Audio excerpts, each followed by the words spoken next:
Yeah, Both right down the back. Duncan Rossiter, Golf 7 Victor Foxtrot. Correct.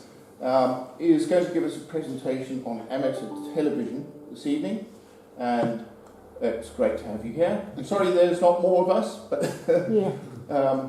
it's getting summer now, people doing Yeah, things. on holidays and things Yeah. like that, aren't they, I suppose. So, yeah, it's great to have you here. Thanks. Yeah, okay. Looking forward to your talk. Right.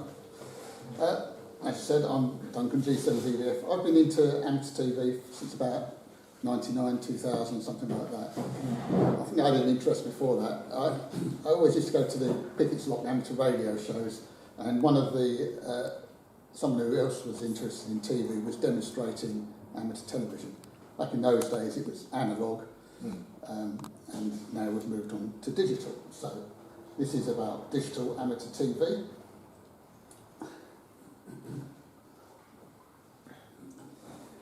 So start with a brief history. Amateur TV is almost as old as TV itself. The British Amateur TV Club was formed in 1949, just a few years after the resumption of BBC TV broadcasts following the end of the Second World War. A committee was formed and the publication CQTV, which is the club magazine. Used to be a little A5 thing, but mostly paper, no glossy stuff, but it's quite nice now. In the early days, members would construct their own cameras, televisions and transmitters, because there was nothing you could buy, you know, so it was all completely home built. And as early as 1954, they transmitted colour pictures over a 13-mile path. That's fantastic.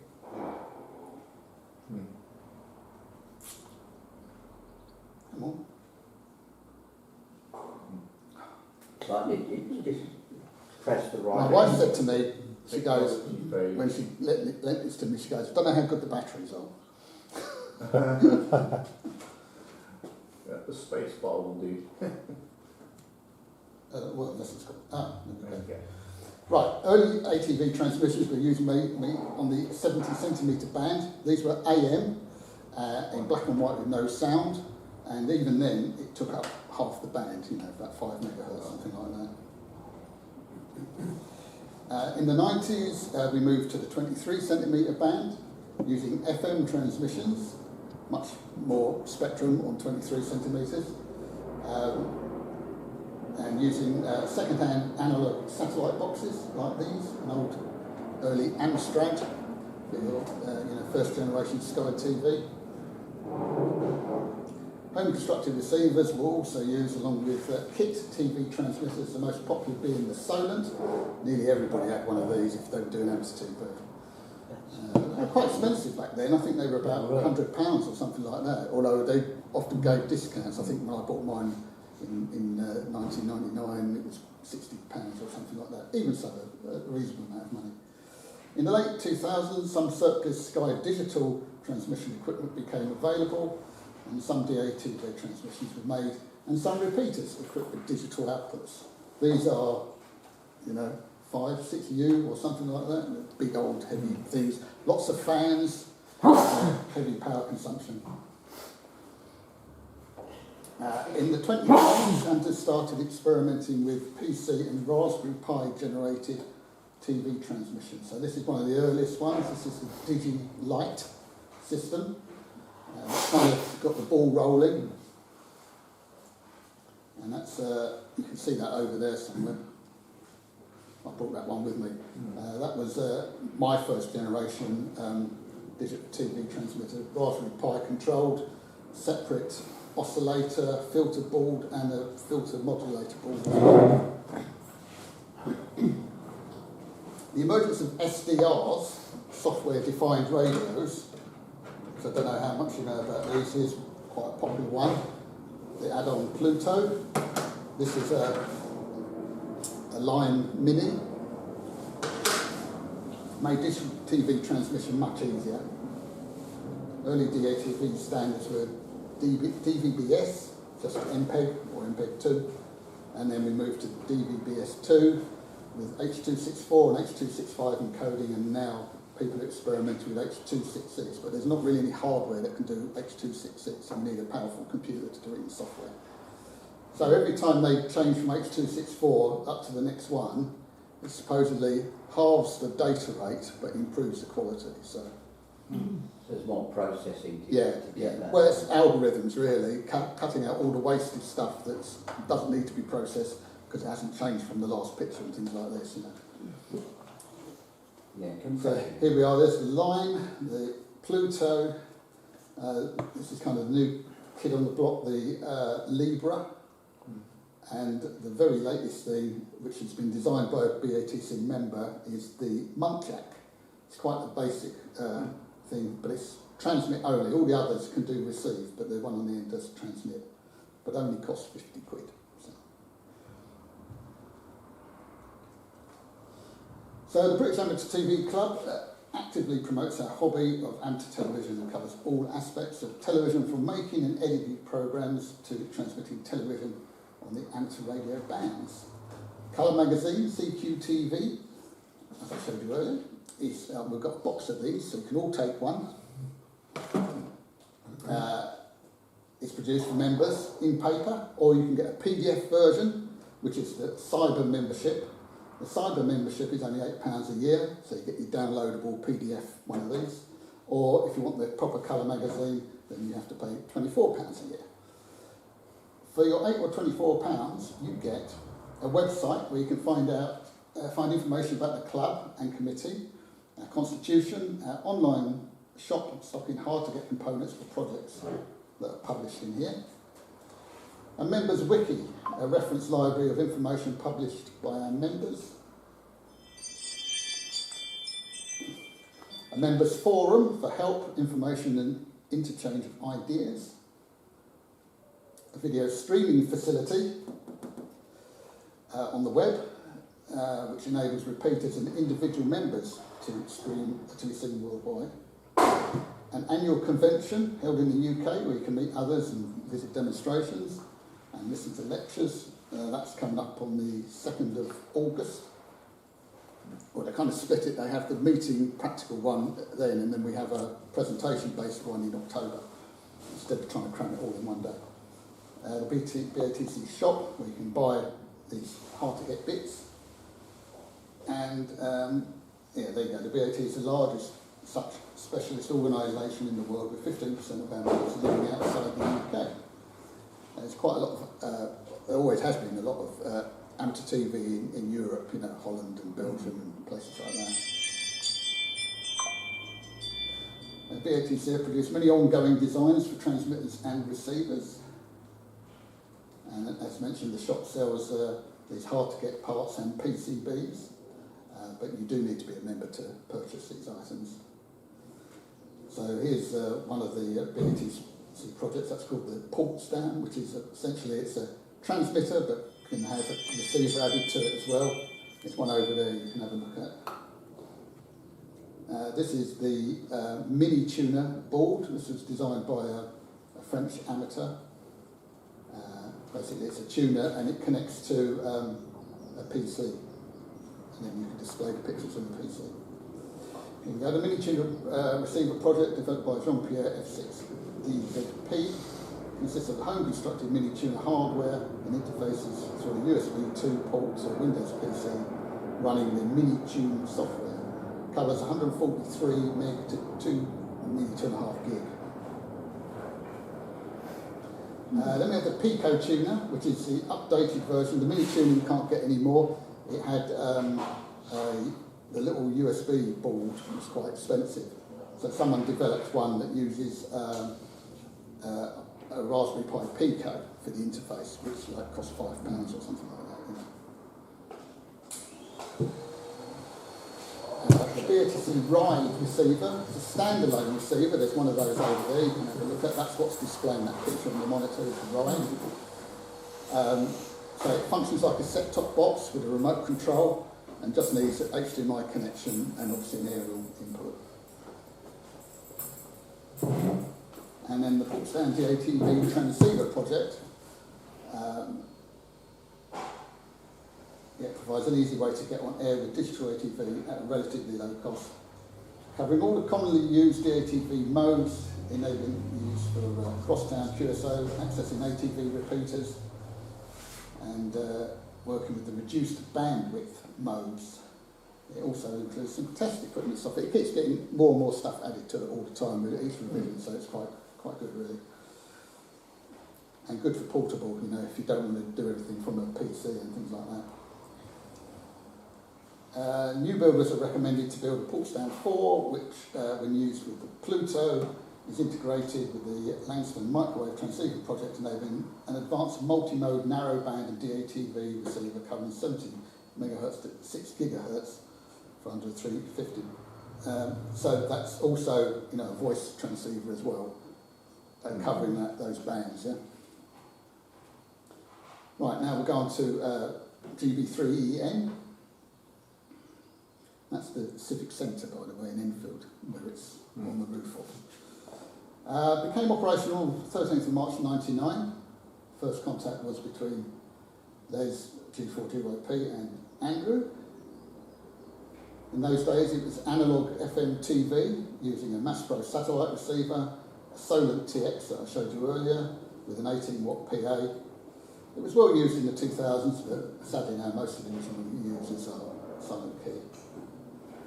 I was probably the second user of GB3EN. I've been gearing up to do simplex transmissions, and I came across the repeater by accident. Didn't even know it was there, and I had to see it. And all the other people who were watching it said, "Who is he? You know, I've never seen him before." So. Although analogue FM TV is still used, the last 10 years have seen a huge swing to digital amateur TV. No new users will use 23cm band analogue gear because it's really hard to get and it's not bandwidth friendly and things like that, like digital is. So I made sure that to keep it relevant and try and get new users, I installed a digital receiver at EN in 2021, and then the transmit side was converted to digital last year in April. This year in May, I increased the power to its 25 watt ERP and added the 70 centimetre receiver. So it transmits on 1249 megahertz and receives on 1249, digital and analogue, and on 437 digital, and transmits on 1312 megahertz. An FM TV analogue signal is typically about 16 megahertz wide, plenty of room for it on the 23cm band, because that goes from 1240 to 1320, I think, so huge. Digital TV signals vary from about 6 megahertz down to 50 kilohertz. Digital transmission rates are measured in symbols per second, either SY/S or S/S. The surplus Sky digital equipment would have been 4 mega symbols per second, the lowest it could go. By comparison, Sky TV's broadcast is 27 mega symbols per second. The bandwidth used is typically about 1.5 megahertz times the symbol rate. With the improvements in encoding, we can now go as low as 33 kilocycles per second. This allows us to transmit on other bands that were previously too small for TV transmission. The DATV transmissions have been made on the 2 metre, 4 metre, 6 metre and 11 metre bands. There's been some interest in trying to get signals from America on 11 metres and things like that, you know, with very low symbol rates. Another advantage of DATV compared to analogue is because of the narrower bandwidth, the signal strength is much increased for the same RF power. Here's an example. So when I used to transmit with my 1 watt into EN, I'm about 2 miles from EN, I put in a very good picture of P5. P5 is a perfect picture. P1 is just about see something in the noise, you know. The dark colours had a bit of noise in them, but it was a pretty good picture nonetheless. That was with a watt. For digital, 333K, I can use just 10 milliwatts for a perfect picture. You either get a perfect picture or you don't get a picture at all, really. You know, there's no such thing. I suppose you could call a picture that break up and, you know, didn't rock as P something else, but, you know, you don't get a noisy, snowy picture or anything like that. So you get an Downside of is because of digital encoding, there's a delay, and the round trip to the EN and back to me is about 6 seconds, about 1.5 seconds for every round of encoding or decoding, which makes duplex conversation trickier. So when we used to have a net on EN on analog, you know, you could talk to the person you were seeing on TV on the 2 metres talkback channel, and it was, you know, a real-time conversation. Harder to do with this, you know. But people get used to it, and they allow for it, you know. So. DATV repeater design. There we go. There's many ways to design and construct DATV repeaters. All of them use BATC rides, the receiver, for the inputs, but the logic control and transmission methods vary considerably. The BATC have a project that they did, and they recommended using HDMI switches and Raspberry Pi to control it and to generate the beacon pages. These are beacon pages. But then they needed another HDMI switch because when it changed from one, it would lose the signal and it would drop out and things like this. And then that would then go to an encoder, an H.264 or 265 encoder, and then onto the SDR for the transmission. Justin, who's managed to build himself 3 repeaters in different areas in Kent, he just goes, I don't know where he gets the money from, I think he spends his own money on it, to be honest, but they're very high-end, very expensive, and I mean, that's one example. If you wanted to build the Rolls-Royce of repeaters, you could do his way. I opted for a budget version, designed my own repeater controller around a PC, saving on using individual modules. So instead of spending 150 quid on a HDMI H.265 encoder, I do it all in a PC with a £35 PC with a £30 graphics card and some software. So, and it works very well, as you can see. So what's a GB3EN? We have a digital transmitter consisting of a power supply, a Pluto SDR, and a 15-watt PA running at about 1.5 watts. Again, all in the box. And that's driving a 25-watt PA. So the PA is a little bit at the top of the picture, and most of it's taken up by the power supply. An i7 PC with a NVIDIA 1060 graphics card, and the PC is using some software called DATV Not So Easy. That came about because when we used to transmit TV from open broadcaster software, we used to have to put in a script to tell it how to transmit the TV. And then another French guy came up with a nice little program with a nice interface and everything called DATV Easy. And then this German fella, Michael, he came up with DATV Not So Easy. Does all the same thing and actually works a bit better really, but it's all command line stuff. There's no fancy GUI or anything like that, you know. Open broadcaster software, which you can see running over there, is used as a video source for beacon pages and receiver inputs. So it's got, you set open broadcaster up with scenes, and scenes have sources, and when one of the rides receives a signal, it changes the scene in OBS and therefore displays what's coming from that. The ATV, not so easy, sends the data via USB cable to the SDR, the Pluto. And the Pluto does the frequency generation and modulation. So if you looked at the desktop of the PC, this is what you see. On the bottom right, that's OBS. The blue box is all the command line stuff for DATV Not So Easy. And the other bit is the web page that's generated by the Pluto, where you can control, well, everything about it really, you know. Relay combined with a USB joystick PC interface receives a signal from one of the rides or from the analog sync detector when a TV transmission is received, and this switches the scene selection in OBS from the beacon pages to the video input from the ride or the FM satellite receiver. So basically when one of the receivers receives a signal, it sends a signal to this box I made, which then switches the C, so it transmits it. So that's me.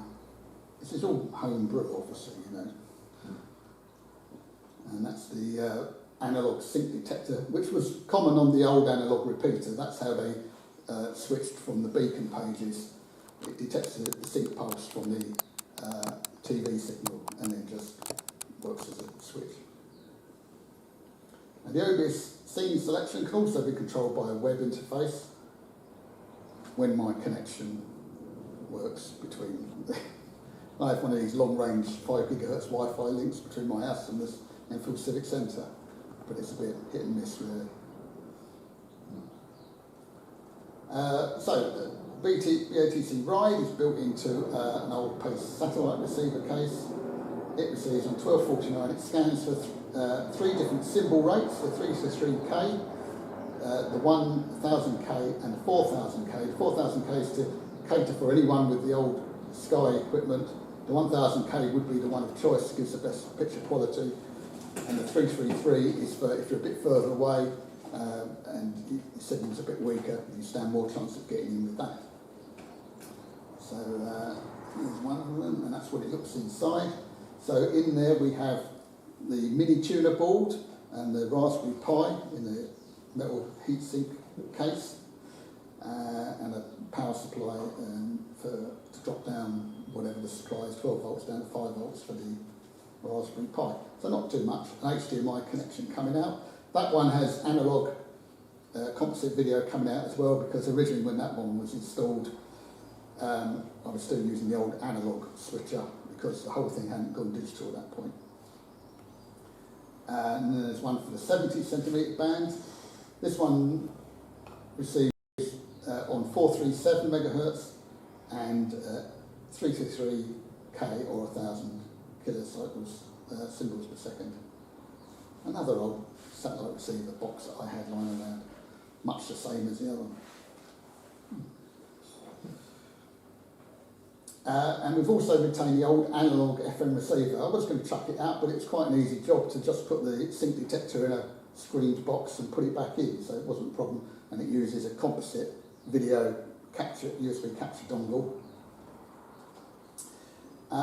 So for the 23cm band, we have these 2 Orford slot aerials, one for transmission and one for receiving. And although vertical in appearance, they are in fact horizontally polarised. All ATV repeaters are horizontally polarised. Then we have an interdigital filter and a preamp on the receive side, followed by a splitter that feeds both the digital and analog receivers, and an interdigital filter on the TX side as well.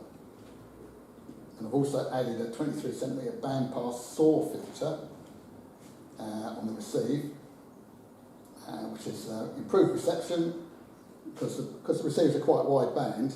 They, you know, if there's any stuff on other frequencies, they suffer from it a bit. So if you can clean it up and narrow it down just to what you're transmitting, it works even better.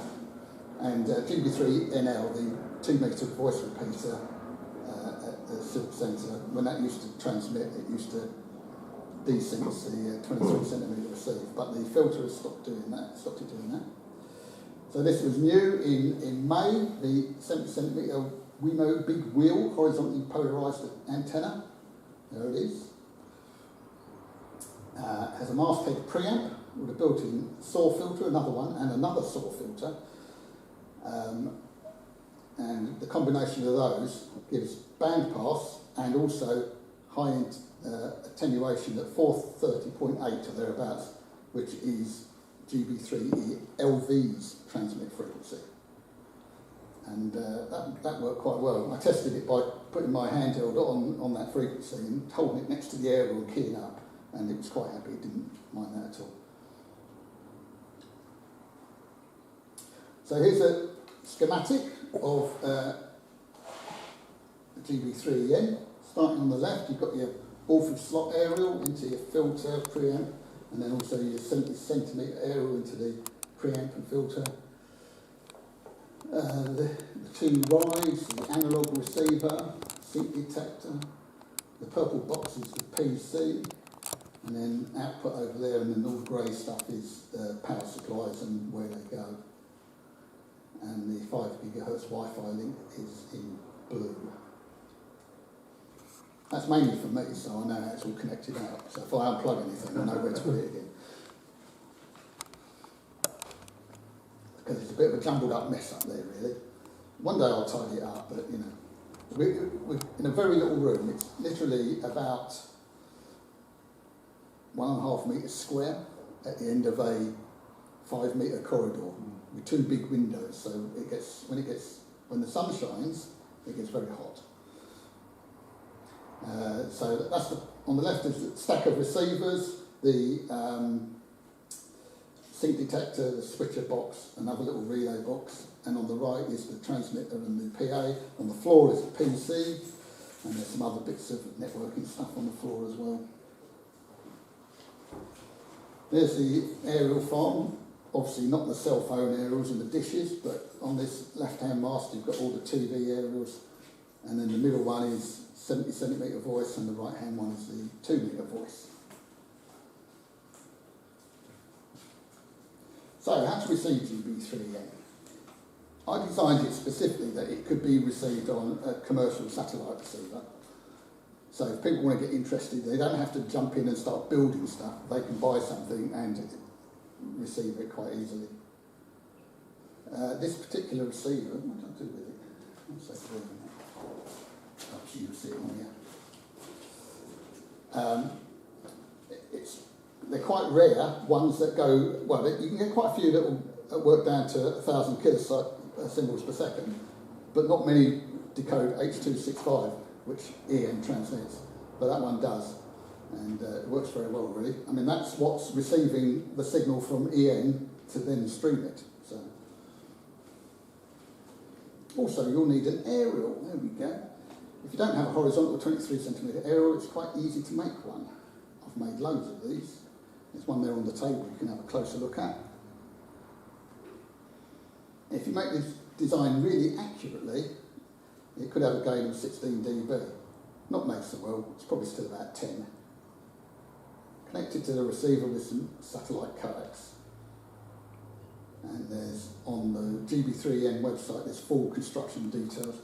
And I was trying to get all the people in the Southgate Club to build them, and no one has yet, so you know, they're not as interested as you lot. So. Transmitting to GB3EN. Obviously, you probably can't do that from over here, but this is still relevant if you had your own repeater and things like that. The easiest way is a PC, an i5 or better, running that GATV Easy software, or you can use the Easy or the Not So Easy software.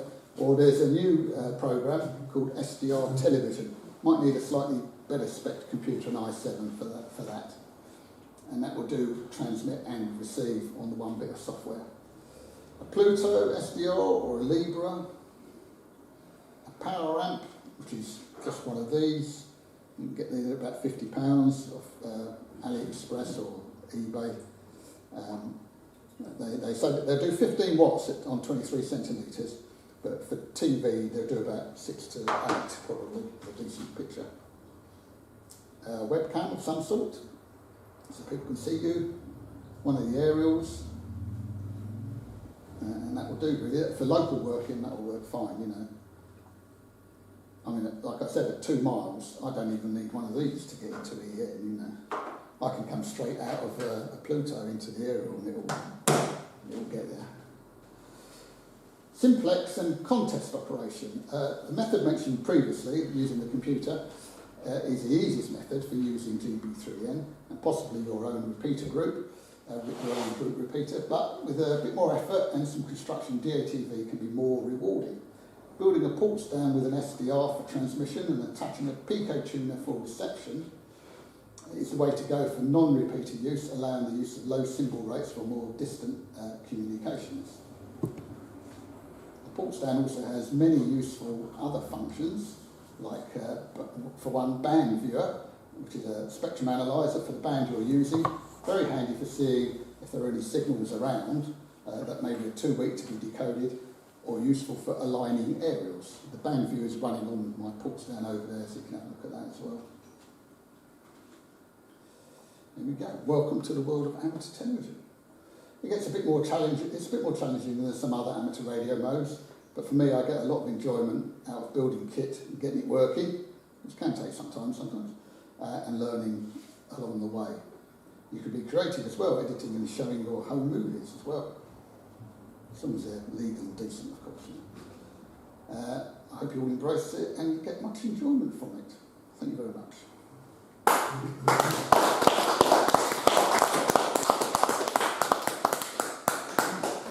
Now you can ask questions. Yeah, it's yeah. I mean, compared to chatting on 70 cents or 2 meters, it's quite different, really. So, and there's you can't buy stuff off the shelf to do that. So you have to build it, or at least build it from modules and components and things like that. So quite gratifying when you put it together and make it work. Yeah. And there's a community around to run test transmissions with, and to have a, shall we say, a listen around to see if there's anything currently going on. You can do that. Can you just have a look and see what's on the SDR? I'm thinking, yeah. No, it's not really like that. No. I mean, you'd have to know someone was transmitting or something, or be in the area or something like that, Right, so you arrange a schedule. Yes, pretty much. Yes. Of course, if you had your own repeater, then everybody would, the purpose of, I think the repeaters usually is that all the members of the club should be able to use it, or in the range of it, shouldn't they? So that was what you'd have to do, sort of thing. But so what sort of range do you get people coming into EM with from? Well, it can be quite some distance, yeah. I mean, the three that are going to come on here all live in South London, so they're all 20 plus miles away. Right. About 8:30, I told them, so not quite yet. And one of them took his gear down towards Brighton, and he was 50 miles away, and he still got into it, Okay. Yeah, on 77 metres, Yeah. And I'm now going to turn on repeater book, because having made it known to Nick that... I'm located in Bettswood in Kent, which is near Albany. They're running 5 lots currently. So keep right back. And I'm using a very low amount of forward error correction. We're running 8/9, which basically means for every 9... It's really very good, isn't it? That's on 77. Sorry, for every 8, I'm sending 9 packets with very weak error correction. Unlike that, which you can't fix. You can't fix the back South of the river, North Kent. One is already on the air. yeah, I mean, I put it all together in that box, and I think that was the miniature, the light one up there. That's a pink machine with the raspberry pi. Whereas this is... Instead of this interface here, you can't really see. It's the old What, Mark 1 or Mark 2? We've had signals in from Gareth, we've had signals in from Portsmouth, and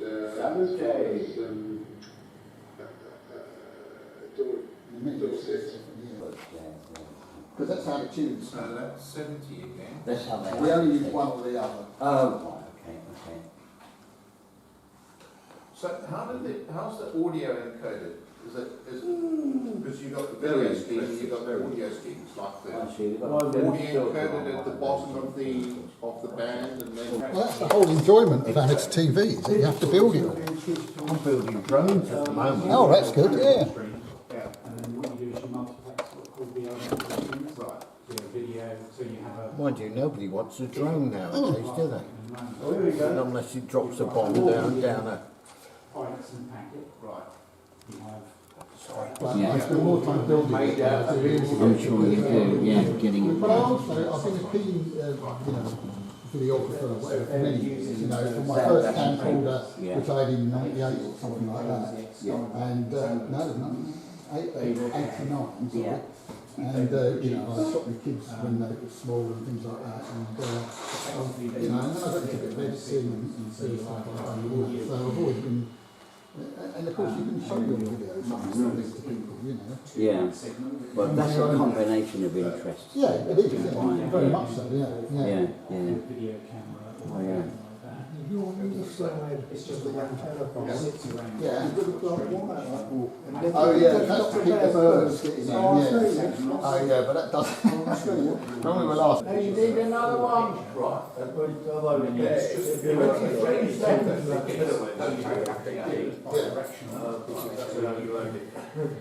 Well, maybe, because there's some whisper pizza right next to it here. I've built filter that keeps it out. There's a movement this way. Okay. Like this, I think that these are all filters, yeah. Now these preambles come with them, but not always with the ideally the right one. So I bought some more of these, which are centered on 1300. And this is the train switch. So 1312, which is EM transmission, farming net and band flat. And the input I've used OBS and this is very similar to the filter I built for the 70 centimetre receiver. Well, yeah. Yeah, this is because these are designed where you can't set a current filter with mobile telephone. When you put these in instead, but they're also designed to work just as well. In general, flat yeah, so the one that individual frame. on the 70 centimetre was similar. The input frequency here, just on the end, down here is 430